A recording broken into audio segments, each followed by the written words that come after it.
आकाशवाणी मुंबई. शैलेश औटी आणि मी संदेश नाईक. बातम्या देत आहोत. ठळक बातम्या.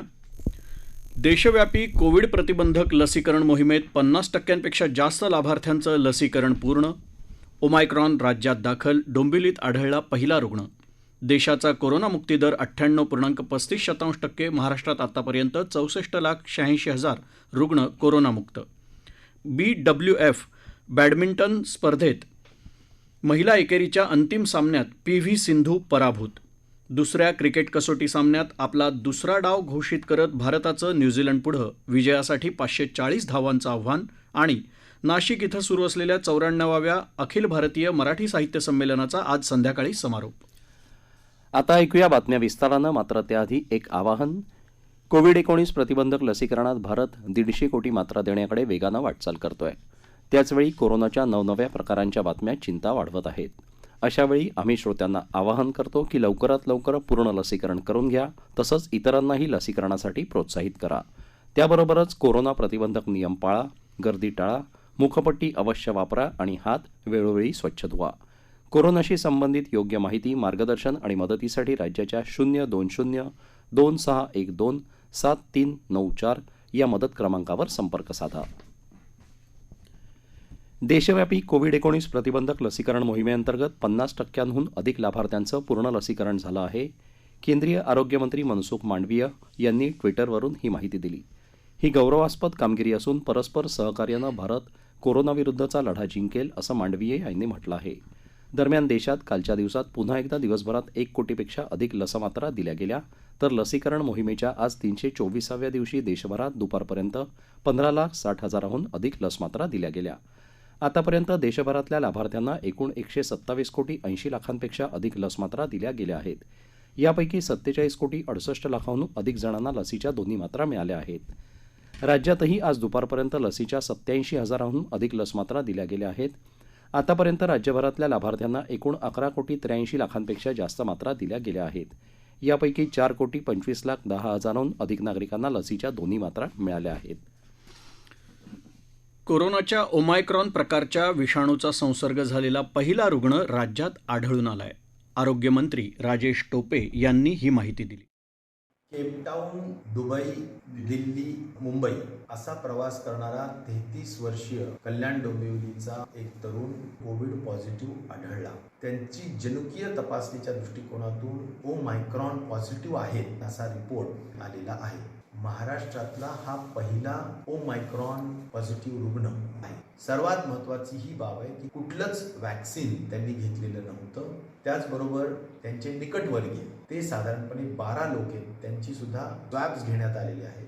आणि दूरचे कॉन्टॅक्ट्स असतील 23 लोक आहेत, त्यांचे पण स्वॅब्स घेण्यात आलेले आहेत. त्याचबरोबर दिल्ली ते मुंबई प्रवासामध्ये 25 लोक त्यांच्या सहवासात आले होते, त्यांची पण स्वॅब्स घेण्याची प्रकार झालेला आहे. आणि या सगळ्यांच्या बाबतीत एक सुदैवाची बाब आहे की संपूर्ण कोविड निगेटिव्ह असल्याचं आढळण्यात आलेलं आहे. या पार्श्वभूमीवर महाराष्ट्रभरामध्ये आपण सगळ्यांनीच काळजी घेतली पाहिजे. देशात कालच्या दिवसभरात 8,895 नव्या कोरोनाबाधितांची नोंद झाली. आतापर्यंत देशभरातले 3,40,00,000हून अधिक रुग्ण कोरोनामुक्त झाले आहेत. सध्या देशाचा कोरोनामुक्ती दर 98.35% स्थिर आहे असं केंद्रीय आरोग्य मंत्रालयानं कळवलं आहे. सध्या देशभरात 99,155 कोरोनाबाधितांवर उपचार सुरू आहेत. एकूण बाधितांच्या तुलनेत उपचाराधीन कोरोनाबाधितांचं प्रमाण 29% आहे. राज्यभरात काल 770 रुग्ण कोरोनामुक्त झाले. 782 नव्या कोरोनाबाधितांची नोंद झाली तर 14 रुग्णांचा कोरोनामुळे मृत्यू झाला. आतापर्यंत राज्यभरात एकूण 66,38,071 जणांना कोरोनाची लागण झाली. यापैकी 64,86,105 जण कोरोनामुक्त झाले आहेत तर 1,41,163 जण कोरोनामुळे दगावले आहेत. राज्याचा कोरोनामुक्ती दर 97.71% स्थिर आहे. सध्या राज्यभरात 7,129 कोरोनाबाधितांवर उपचार सुरू आहेत. अकोला जिल्ह्यातली संचारबंदी आणि जमावबंदी उठवून आठवडा होत असताना अकोल्यात पुन्हा एकदा जमावबंदी लागू करण्यात आली आहे. कोरोना विषाणू संक्रमणाच्या दरम्यान ओमायक्रॉन या नव्या विषाणूचा प्रादुर्भाव रोखण्याकरता प्रतिबंधात्मक उपाययोजनांचा भाग म्हणून जिल्हाधिकारी निमा अरोरा यांनी जमावबंदीचा आदेश जारी केला आहे. त्यामुळे आजपासून शहरात आणि ग्रामीण भागात जमावबंदी लागू झाली आहे. प्रधानमंत्री नरेंद्र मोदी यांच्या नेतृत्वाखालच्या केंद्र सरकारनं देशात ग्रामीण भागातल्या प्रत्येक घरात नळ जोडणीला सर्वोच्च प्राधान्य दिलं आहे. महाराष्ट्रात जलजीवन योजनेच्या अंमलबजावणीला वेग येण्याच्या उद्देशानं केंद्र सरकारनं राज्याला 1,666 कोटी रुपये दिले आहेत. एका निवेदनात दिलेल्या माहितीनुसार केंद्रानं चालू आर्थिक वर्षात महाराष्ट्रात जलजीवन योजनेच्या प्रभावी अंमलबजावणीसाठी 7,000 कोटी रुपयांचा निधी दिला आहे. गेल्या वर्षीच्या निधीपेक्षा हा निधी 4 पट जास्त आहे. मंत्रालयानं दिलेल्या माहितीनुसार राज्याच्या ग्रामीण भागात 1,42,36,000 घरं असून यापैकी 96 लाख घरांमध्ये याआधीच नळ जोडण्या झाल्या आहेत. चालू आर्थिक वर्षाच्या सुरुवातीच्या 8 महिन्यात देशाच्या शेतीमाल आणि प्रक्रिया केलेल्या खाद्यपदार्थांच्या निर्यातीत गेल्या आर्थिक वर्षाच्या तुलनेत 13% वाढ नोंदवली गेली आहे. ही वाढ अमेरिकी डॉलरच्या मूल्यावर आधारित असल्याचं केंद्र सरकारनं म्हटलं आहे. कृषी आणि प्रक्रियाकृत खाद्यपदार्थ विकास प्राधिकरणाच्या माध्यमातून चालू आर्थिक वर्षात एप्रिल ते नोव्हेंबर या काळात 13,261 दशलक्ष अमेरिकी डॉलर्स इतकी निर्यात झाली. गेल्या वर्षी याच काळात 11,671 दशलक्ष अमेरिकी डॉलर्सची निर्यात झाली होती. चालू आर्थिक वर्षात प्राधिकरणाच्या माध्यमातून 23,713 दशलक्ष अमेरिकी डॉलर्स इतकं निर्यातीचं उद्दिष्ट असल्याचं केंद्र सरकारनं म्हटलं आहे. या प्रादेशिक बातम्या आकाशवाणीच्या मुंबई केंद्रावरून देत आहोत. आकाशवाणीच्या मराठी बातम्या www.newsonair.com/marathi या संकेतस्थळावर वाचता येतील.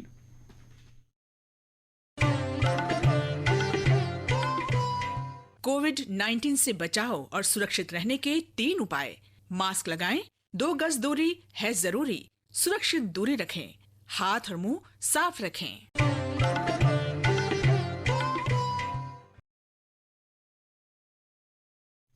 प्रादेशिक बातमीपत्रात आपलं पुन्हा एकदा स्वागत. बाली इथं झालेल्या BWF बॅडमिंटन अजिंक्यपद स्पर्धेत आज महिला एकेरीच्या अंतिम सामन्यात भारताच्या PV सिंधूचा दक्षिण कोरियाच्या ॲन सेयॉंग हिच्याकडून पराभव झाला. सेयॉंग हिनं सिंधूला 21-16, 21-12 असं नमवलं. क्रिकेट. भारत आणि न्यूझीलंड यांच्यात मुंबईत सुरू असलेल्या दुसऱ्या क्रिकेट कसोटी सामन्यात भारतानं न्यूझीलंडसमोर विजयासाठी 540 धावांचं मोठं आव्हान ठेवलं आहे. भारतानं आपला दुसरा डाव आज उपहारानंतर थोड्याच वेळात 7 बाद 276 धावांवर घोषित केला. सामन्याच्या तिसऱ्या दिवशी आज भारतानं कालच्या बिनबाद 69 धावांवरून आपला डाव पुढे सुरू केला. सलामीवीर मयंक अगरवाल आणि चेतेश्वर पुजारानं भारताला 107 धावांची मजबूत सलामी दिली. मयंक यानं 62 तर पुजारानं 47 धावा केल्या. त्यानंतर आलेला शुभमन गिल 47 तर कर्णधार विराट कोहली यानं 36 धावा केल्या. भारताच्या पहिल्या डावात 10 गडी पटकावणाऱ्या न्यूझीलंडच्या एजाज पटेलनं दुसऱ्या डावातही 106 धावात भारताचे 4 गडी बाद केले. शेवटचं वृत्त हाती आलं तेव्हा न्यूझीलंडनं आपल्या दुसऱ्या डावात 1 गडी बाद 33 धावा केल्या होत्या. नाशिक इथल्या कुसुमाग्रज नगरीत भरवण्यात आलेलं 94वं अखिल भारतीय मराठी साहित्य संमेलन समारोपाच्या दिशेनं निघालं आहे. आज संध्याकाळी या संमेलनाचा समारोप माजी केंद्रीय मंत्री शरद पवार तसंच निवृत्त न्यायमूर्ती नरेंद्र चपळगावकर आणि महसूल मंत्री बाळासाहेब थोरात यांच्या उपस्थितीत होणार आहे. अखिल भारतीय मराठी साहित्य संमेलनाच्या शेवटच्या दिवशी संध्याकाळी समारोपाच्या कार्यक्रमाला उपस्थित राहण्यासाठी आलेले माजी केंद्रीय मंत्री खासदार शरद पवार यांचं आज सकाळीच संमेलनस्थळी आगमन झालं. सकाळी 10:30 वाजण्याच्या सुमाराला कुसुमाग्रज नगरीत पवार यांचं आगमन झाल्यावर संमेलनाचे स्वागताध्यक्ष तथा नाशिकचे पालकमंत्री छगन भुजबळ यांच्यासोबत छोट्या गाडीत बसून त्यांनी संमेलनाला फेरफटका मारला. ज्येष्ठ नाटककार शफाअत खान यांच्या अध्यक्षतेखाली परिसंवाद पार पडला.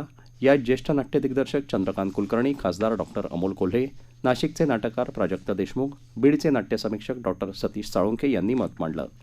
कोरोनानंतरचं अर्थकारण आणि मराठी साहित्य व्यवहार या विषयावर आयोजित चर्चासत्रात विविध मान्यवरांनी विचार मांडले. कोरोनाचा फटका विविध क्षेत्रांना बसलाय तसंच मराठी साहित्यकारणातल्या अर्थकारणाला हा फटका बसला असल्याचं मत यावेळी मान्यवरांनी व्यक्त केलं. या चर्चासत्रात अर्थतज्ज्ञ डॉक्टर विनायक गोविलकर, डॉक्टर आशुतोष रारावीकर, ज्येष्ठ पत्रकार सुरेश भटेवरा, डॉक्टर हंसराज जाधव, अभिनेता आणि लेखक दीपक करंजीकर, नाशिक सकाळचे संपादक राहुल लराळकर यांनी सहभाग घेतला. लोकशाहीमध्ये निवडणुकांना महत्त्व असून या निवडणुकांमुळे लोकशाहीचा ढाचा अबाधित आहे असं मत राज्याचे मुख्य निवडणूक अधिकारी श्रीकांत देशपांडे यांनी व्यक्त केलं. नाशिकच्या अखिल भारतीय मराठी साहित्य संमेलनाच्या दुसऱ्या दिवशी म्हणजेच काल रात्री लेखक, भाषा आणि लोकशाही या विषयावर आयोजित चर्चासत्रात ते बोलत होते. सोलापूरच्या छायाप्रकाश फाउंडेशनचा अभिवंदन पुरस्कार चतुरस्त्र लेखक अच्युत गोडबोले यांना जाहीर झाला आहे. कलेतल्या योगदानाबद्दल ज्येष्ठ अभिनेते अमोल पालेकर यांना कला कौस्तुभ आणि समर्थ पत्रकारितेसाठी दैनिक लोकसत्ताचे संपादक गिरीश कुबेर यांना सव्यसाची पत्रकार असे 2 पुरस्कार नव्यानं दिले जाणार आहेत. प्रत्येकी ₹1,00,000 आणि मानपत्र असं या पुरस्कारांचं स्वरूप आहे. त्याबरोबरच सोलापूरच्या अपंगमती जिव्हाळा संस्थेला ₹1,00,000 तर पंढरपूर संचलित पालवी या संस्थेला ₹75,000 पुरस्कार जाहीर झाला आहे. यावेळी सांगोला इथले प्राथमिक शिक्षक खुशालुद्दीन शेख आणि उपळाई बुद्रुक इथल्या ज्योती घटोळे यांना प्रत्येकी ₹50,000 शिक्षक गौरव पुरस्कार दिला जाणार आहे. या पुरस्कारांचं वितरण येत्या शुक्रवारी होणार आहे. भारतीय नौदलाच्या 22 अण्वस्त्र जहाज तुकडीला राष्ट्रपतींकडून दिल्या जाणाऱ्या सर्वोच्च सन्मानानं गौरवलं जाणार आहे. या तुकडीचा जरी भारतीय नौदलात ऑक्टोबर 1991 मध्ये मुंबईत समावेश झाला असला तरी 1971च्या भारत पाकिस्तान युद्धात पाकिस्तान नौदलाच्या खैबर आणि मुहासिफ या 2 युद्धनौकांना 4 आणि 5 डिसेंबरच्या रात्री जलसमाधी देऊन पाकिस्तान नौदलाच्या विजयाच्या भविष्यातल्या मनसुब्यांनाही खीळ घातली होती. त्यानंतरही 8 आणि 9 या तुकडीच्या अण्वस्त्रांनी पाकिस्तानच्या कराचीतल्या किमारी तेलसाठ्याला नुकसान पोहोचवताना डाक्का हे तेलवाहू जहाज बुडवलं होतं. तसंच पुलवामा हल्ल्याच्या वेळीही सागरी सीमेच्या संरक्षणाची महत्त्वाची जबाबदारी या तुकडीनं पार पाडली होती. याआधीही या तुकडीला 1 महावीर चक्र तसंच 7 वीरचक्र आणि 8 पदकांनी गौरवलं गेलं आहे. मुंबई नागपूर समृद्धी मार्गातल्या जालना नांदेड या विस्तारित महामार्गाच्या भूसंपादनाची प्रक्रिया कालपासून सुरू झाली आहे. समृद्धी महामार्गाचे उपाध्यक्ष तथा कार्यकारी संचालक राधेश्याम मोपलवार यांनी नांदेड इथं ही माहिती दिली. हा महामार्ग झाल्यामुळे नांदेड मुंबई अंतर 6 तासानं कमी होणार आहे असं त्यांनी सांगितलं. जालना जिल्ह्यात भोकरदन तालुक्यातल्या नळणीवाडी शिवारात 3 शेतकऱ्यांच्या शेतात पोलिसांनी काल संध्याकाळी छापा टाकून 2 क्विंटल गांजा जप्त केला. या शेतकऱ्यांनी कापसाच्या शेतात गांजाची लागवड केली होती. जप्त केलेल्या गांजाची किंमत सुमारे ₹40 लाख असल्याची माहिती भोकरदनचे उपविभागीय पोलीस अधिकारी इलसिंग बहुरे यांनी दिली.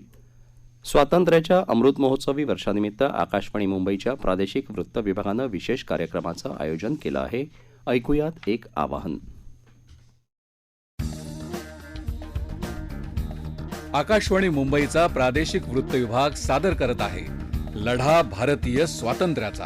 गुलामगिरीचं जोखड झुगारून देण्यासाठी प्रत्येक भारतीयानं प्राणाची बाजी लावली. विविध जिल्ह्यातल्या त्या लढ्याची गाथा उलगडून दाखवणारा कार्यक्रम दर सोमवारी संध्याकाळी 7:15 वाजता अस्मिता वाहिनीवर. जरूर ऐका विशेष कार्यक्रम लढा भारतीय स्वातंत्र्याचा.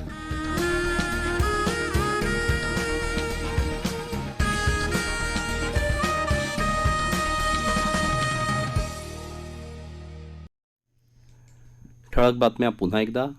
देशव्यापी कोविड प्रतिबंधक लसीकरण मोहिमेत 50% जास्त लाभार्थ्यांचं लसीकरण पूर्ण. ओमायक्रॉन राज्यात दाखल. डोंबिवलीत आढळला पहिला रुग्ण. देशाचा कोरोनामुक्ती दर 98.35%. महाराष्ट्रात आतापर्यंत 64,86,000 रुग्ण कोरोनामुक्त. BWF बॅडमिंटन स्पर्धेत महिला एकेरीच्या अंतिम सामन्यात PV सिंधू पराभूत. दुसऱ्या क्रिकेट कसोटी सामन्यात आपला दुसरा डाव घोषित करत भारताचं न्यूझीलंडपुढे विजयासाठी 540 धावांचं आव्हान. आणि नाशिक इथं सुरू असलेल्या 94व्या अखिल भारतीय मराठी साहित्य संमेलनाचा आज संध्याकाळी समारोप. आकाशवाणीच्या बातम्यांसह जगभरातल्या बातम्या तुम्ही ट्विटरवर AIRnews_मुंबई या हँडलवरही दिवसभर पाहू शकता. याबरोबरच आकाशवाणी मुंबई केंद्रावरचं हे प्रादेशिक बातमीपत्र संपलं. नमस्कार.